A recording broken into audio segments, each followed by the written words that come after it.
오늘은 사무엘상 22장 17절에서 23절까지 말씀인데요. 의인의 길을 인정하시는 하나님이라는 제목으로 같이 함께 말씀을 나누겠습니다. 오늘 본문 말씀을 보면 사울 왕이 노베에 있는 제사장들을 징벌하는 그런 내용을 기록하고 있습니다. 그런데 사실 이 모습은요, 결코 하나님 앞에서 용납될 수 없는 모습입니다. 왜냐하면 하나님의 제사장을 죽인다는 것은요, 결국 하나님께 도전하는 것이고 또 하나님을 대적하는 일과 같기 때문에 그렇습니다. 그래서 오늘 본문에서도 보면 사울 왕이 제사장들을 죽이라고 명령하는데요, 이렇게 명령하고 있어요. 17절을 한번 보시죠. 왕이 좌우의 호위병에게 이르되 돌아가서 여호와의 제사장들을 죽이라. 그들도 다윗과 협력하였고 또 그들이 다윗이 도망한 것을 알고도 내게 알리지 아니하였음이니라 하나 왕의 신하들이 손을 들어 여호와의 제사장들 죽이기를 싫어한지라. 아멘. 사울 왕이 호위병들에게요, 여호와의 제사장들을 죽이라 이렇게 명령을 합니다. 그냥 제사장들을 죽여라 이렇게 말하는 게 아니라 여호와의 제사장들을 죽여라 이렇게 말하고 있어요. 그러니까 사울 왕도 이 제사장들이 누구에게 속하고 있는지를 알고 있었다라는 겁니다. 그러니까 하나님 편에 서 있는 사람들을 죽여라 이렇게 지금 명령하는 것과 똑같은 거거든요. 그래서 오늘 본문 말씀을 보면 이제 사울 왕의 호위병들이 선뜻 나서서 이 일을 수행하려고 하지 않습니다. 제사장들을 죽이려고 하지 않아요.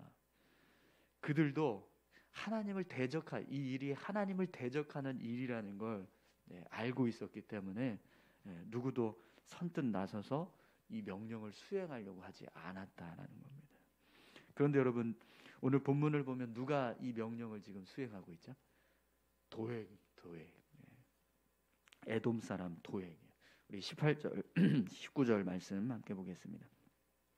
왕이 도액에게 이르되 너는 돌아가서 제사장들을 죽이라 하며 에돔 사람 도액이 돌아가서 제사장들을 쳐서 그날에 세마포 에봇 입은 자 85명을 죽였고 제사장들의 성읍 노베 남녀와 아이들과 젖 먹는 자들과 소와 나귀와 양을 칼로 쳤더라. 아멘. 사울이요, 도액에게 제사장들을 죽이라고 명령을 했어요. 그래서 도액이 85명의 제사장들을 다 죽입니다. 그런데 그렇게 끝나는 게 아니라 이 도액은요, 노베에 있는 제사장들의 가족 그리고 그들의 가축까지 다 완전히 칼로 쳐 죽이는 그런 일을 하고 있습니다. 여러분, 분명히 사울 왕은요, 제사장들을 죽이라고 했습니다. 그런데 도액은 그것으로 끝나지 않았어요. 아예 그냥 이 노 자체를 완전히 진멸하는 그런 일을 하고 있습니다. 여러분, 이 모습을 보면 사무엘상 15장에서 하나님이 사울 왕에게 아말렉을 진멸하라고 하셨을 때 그때 모습이 떠오릅니다. 하나님께서 아말렉을 진멸하라고 하셨을 때요, 이렇게 명령을 하셨거든요. 지금 가서 아말렉을 쳐서 그들의 모든 소유를 남기지 말고 진멸하되 남녀와 소아와 젖 먹는 아이와 우양과 낙타와 나귀를 죽이라. 이렇게 명령을 하셨어요. 그러니까 하나님께서 아말렉을 치라고 하실 때 그냥 그들을 어떤 그냥 이렇게 전쟁으로 이렇게 뭐 승리하게 하는 그 정도가 아니라 완전히 멸해버려라 이렇게 명령을 하셨거든요. 그런데 지금 도액이 노베에서 행한 일이요, 지금 하나님께서 아말렉을 진멸하라고 명령하셨던 그 모습하고 똑같은 모습으로 지금 노를 치고 있는 거예요. 그럼 여러분, 도액이 사울 왕의 명령을 듣고 노베에 있는 제사장들을 이렇게 징계할 때 어떤 마음을 가지고 징계했다는 걸 알 수 있죠? 노베 제사장들 그 마을 자체를 완전히 진멸하겠다 이런 마음을 가지고 이 명령을 지금 수행하고 있는 겁니다. 도액은요, 하나님의 제사장들을 죽이는 일에 대해서 전혀 두려워하지 않았어요. 오히려 그냥 이들은 마치 죽어 마땅한 자들이다 이렇게 생각을 했다는 거예요. 그래서 아주 그냥 완전히 이 노베에 있는 사람들을 다 진멸해 버리는 그런 일을 하고 있는 거죠. 그럼 여러분 어떻게 해서 도액이 하나님의 제사장들과 그의 가족들을 이렇게 다 진멸하는 일을 할 수 있었을까요? 이 사람은요 에돔 사람. 이방신을 섬기는 사람이었어요. 하나님의 율법에 따라서 삶을 살아가는 여호와를 섬기는 이스라엘 백성이 아니라 우상 다른 이방신을 섬기는 에돔 사람이었어요. 그러다 보니까요 하나님의 제사장들을 진멸하는 일에 대해서 그냥 전혀 어떤 꺼리낌이 없는 거예요. 그에게는 그냥 다른 신을 섬기고 있는 제사장들, 다른 신을 섬기는 사람들인 거예요. 그러니까 이렇게 함부로 사울 왕의 명령을 행하게 되는 거죠. 여러분 지금 사울 왕의 모습이나 또 도액의 모습은 분명히 하나님을 대적하고 하나님을 멸시하는 모습입니다. 이 일은 하나님 앞에서 큰 죄악이 되는 일이에요. 그럼 여러분 하나님께서 이 모습을 보실 때 어떻게 생각하실까요? 분명히 하나님께서 기뻐하시지 않겠죠. 지금 당장 근데 사울 왕과 또 도액에게 아무 일도 일어나지 않아요. 어떤 징계가 내려지는 모습이 나오지 않습니다. 성경에 보면. 그렇다고 해서 과연 이 일이 그냥 괜찮다 이러고 넘어갈 수 있는 일일까요? 아니요, 그렇지 않습니다. 절대로 그렇지 않아요. 하나님께서요 분명히 이 일에 대해서 관가하지 않고 징계하시는 일을 하실 겁니다. 그래서 여러분 시편에 보면 다윗이 이 도액의 악행을 보면서 노래를 지은 시편이 있습니다. 시편 52편. 시편 52편의 제목이 있습니다. 시편 52편에 보면 이런 제목이 달려 있어요. 다윗의 맞쓰길, 인도자를 따라 부르는 노래. 에돔인 도액이 사울에게 이르러 다윗이 아말렉의 집에 왔다고 그에게 말하던 때에. 이게 시편 52편의 제목이에요. 도액이 행한 일을 보고 다윗이 노래를 지어서 만든 이제 말씀인 거죠.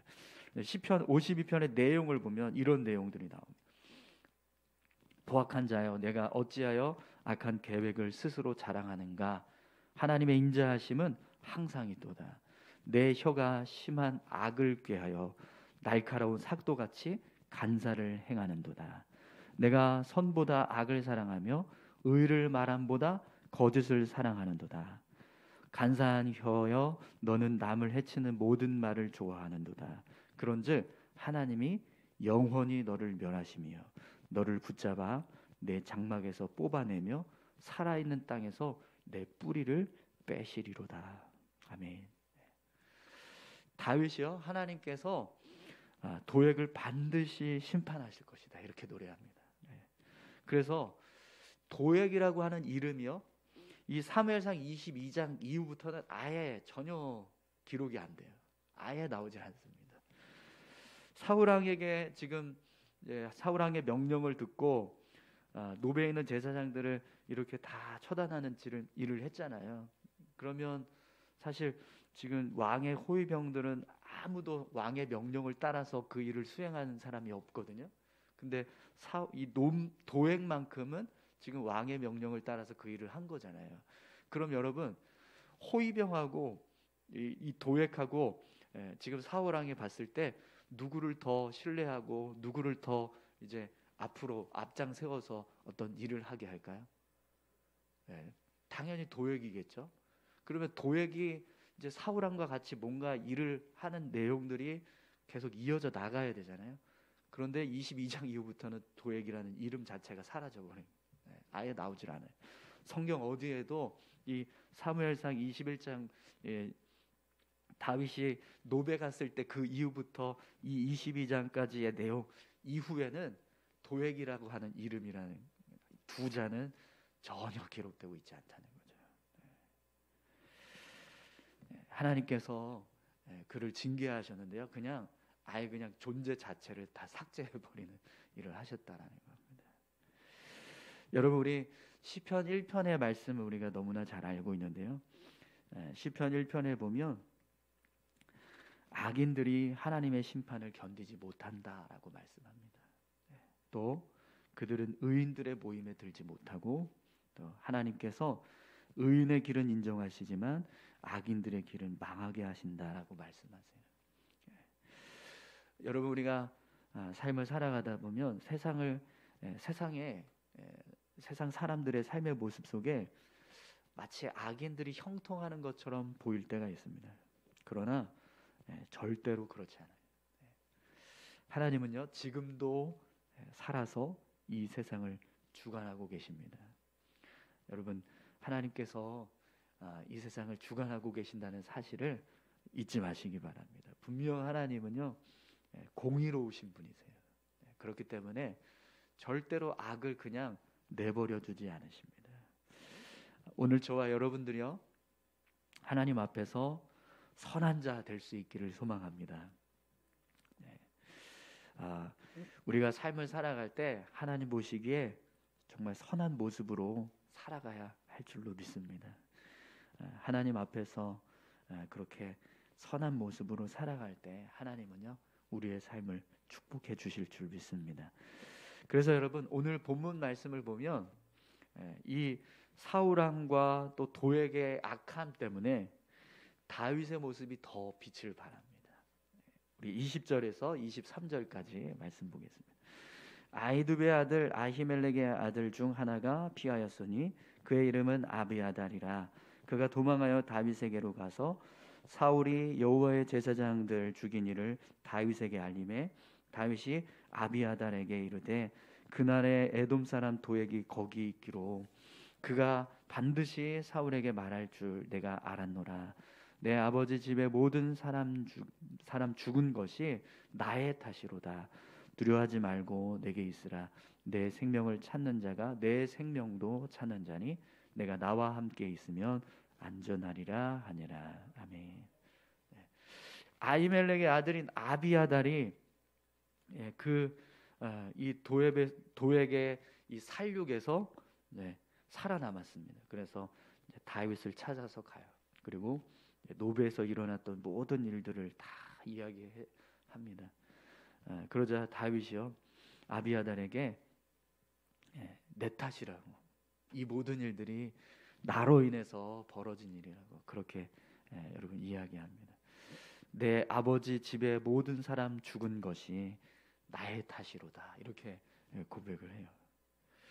자기가 아말렉을 만나러 가지 않았다면 이런 일이 일어나지 않았을 건데 내가 그곳에 가는 바람에 이런 일이 일어나게 되었다, 이렇게 고백을 하는 거죠. 여러분, 물론 이제 다윗이 지금 고백하고 있는 것처럼 다윗이 아히멜렉을 만나러 갔기 때문에 이런 일이 일어난 것은 맞습니다. 그러나 그렇다고 해서 이 모든 일들이 다윗 때문이다, 이렇게 말하는 게 합당할까요? 아니죠. 당연히 아닙니다. 아무리 다윗이 아히멜렉을 만나러 간 일 때문에 이런 일이 벌어졌다고 해도 분명히 이 노베에서 일어난 사건은 사울왕과 도액이 악해서 일어난 거예요. 다윗이 잘못한 게 아닙니다. 그렇죠? 그런데 다윗은 자기 탓이라고 이야기해요. 내 탓이라고.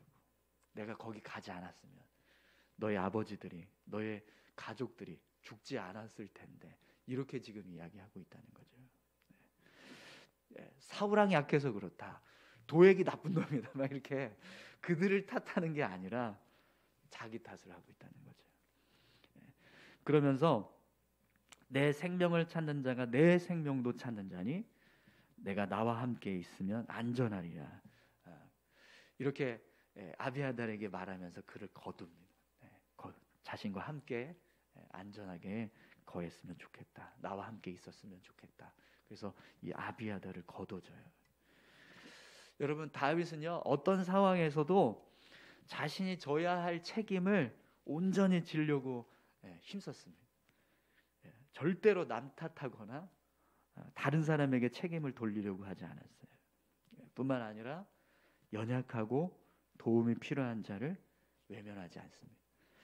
사실 다윗도 지금 내 코가 석자다 이렇게 말할 수 있거든요. 내가 지금 나도 사울 왕한테 도망 다니고 있는데 내가 누구를 안전하게 지켜주겠냐. 그러니까 너는 그냥 너 갈 길 가라. 너는 네가 알아서 안전하게 살아라. 이렇게 말할 수도 있을 거예요. 네. 그런데 다윗이 그렇게 하지 않습니다. 네. 내가 너와 함께 거하면 너가 나와 함께 거하면 안전할 거야. 그러니까 너 어디 가지 말고 나와 함께 있어라. 이렇게 이야기하면서 아비아달을 거둬주고 있습니다. 여러분, 우리가 삶을 살아갈 때요, 오늘 다윗처럼 모든 삶 가운데 어떤 문제가 있더라도 그 문제에 대한 이 원인이 다른 사람에게 있다 할지라도 그걸 마치 내가 잘못한 것처럼 생각을 하고 내가 책임지려고 하는 모습, 그 모습을 하나님은 기뻐하실 줄 믿습니다. 비록 내가 잘못한 것보다 다른 사람이 잘못한 게 더 크다 할지라도 그걸 그 사람의 잘못이라고 생각하고 그 사람에게 탓을 돌리고 그 사람에게 책임을 전가하면서 행하는 모습보다 내가 책임지겠다, 내가 이 문제를 해결하겠다고, 내가 수습하겠다고 이렇게 나아가는 모습이 하나님이 기뻐하시는 모습이라는 거죠. 여러분, 오늘 저와 여러분들이요 그런 모습으로 살아갈 수 있기를 소망합니다. 어떤 어려움이 있을 때 그걸 이렇게 회피하고 이렇게 외면하려고 하는 모습보다 책임지고 그걸 해결하려고 하는 모습이 분명히 하나님 기뻐하실 겁니다. 또 여러분, 사실 나도 힘들지만 그러나 나보다 더 어려운 사람들이 있겠지. 그래서 그들을 생각하고 이렇게 돌보려고 할 때 하나님은요 그 모습을 더 귀하게 여기실 줄 믿습니다. 그래서 오늘 본문에 보면 이 다윗이 아비아달을 거둬주고 또 그를 돌보기 위해서 약속하는 이 모습을 보면 하나님이 너무 기뻐하셨을 것 같아요. 뿐만 아니라 이 모습은요 결국에는 다윗에게 앞에서부터 쭉 이어져 오고 있지만 다윗에게는 이제 400명의 추종자들이 있고 또 그 가운데 한 사람은 제사장, 영적인 어떤 하나님 앞에서 책무를 감당할 수 있는 사람이 다윗에게 지금 협력하는 그런 모습이 이제 이루어지게 된 거예요. 그러니까 다윗이 점점 이렇게 어떤 이스라엘의 왕으로서 그 역할을 감당할 수 있는 그런 모든 이제 어떤 인프라가 구성이 되고 있는 거예요. 백성들도 다윗에게 충성하고 또 영적인 지도자로 이 사역을 감당할 수 있는 이런 제사장이 다윗에게 붙고 사람들의 마음은 점점 이제 다윗을 향해서 가고 있는 거죠. 이렇게 다윗은요 하나님 앞에서 견고하게 세워져 가고 있습니다. 그 이유는 분명히 하나님 앞에서 선한 자, 의로운 자로 살아가기 때문인 줄 믿습니다. 오늘 저와 여러분들이요 그렇게 하나님 앞에서 의로운 자 되시기를 축원합니다. 우리 같이 함께 기도하실까요? 사울 왕의 모습, 그리고 도액의 모습은 정말 참 하나님 앞에서 악해 보입니다. 그들의 삶은 점점 더 연약해져 가고 또 무너져 갑니다. 또 하나님께서 이 도액이라고 하는 사람은 아예 정말 뿌리를 뽑아내시는, 이 땅에서 지면에서 사라지게 하시는 그런 일을 행하십니다. 그러나 반대로 다윗의 모습을 보면 계속해서 하나님의 은혜 가운데 견고해지는 삶을 살아가고 있습니다. 오늘 우리의 삶이 사울 왕과 도액의 삶의 모습이 아니라 다윗과 같은 삶의 모습이 될 수 있게 해달라고 우리 같이 함께 다 같이 기도하시겠습니다. 하나님 아버지 감사합니다. 우리의 삶을 주님 앞에 온전히 세워갈 수 있도록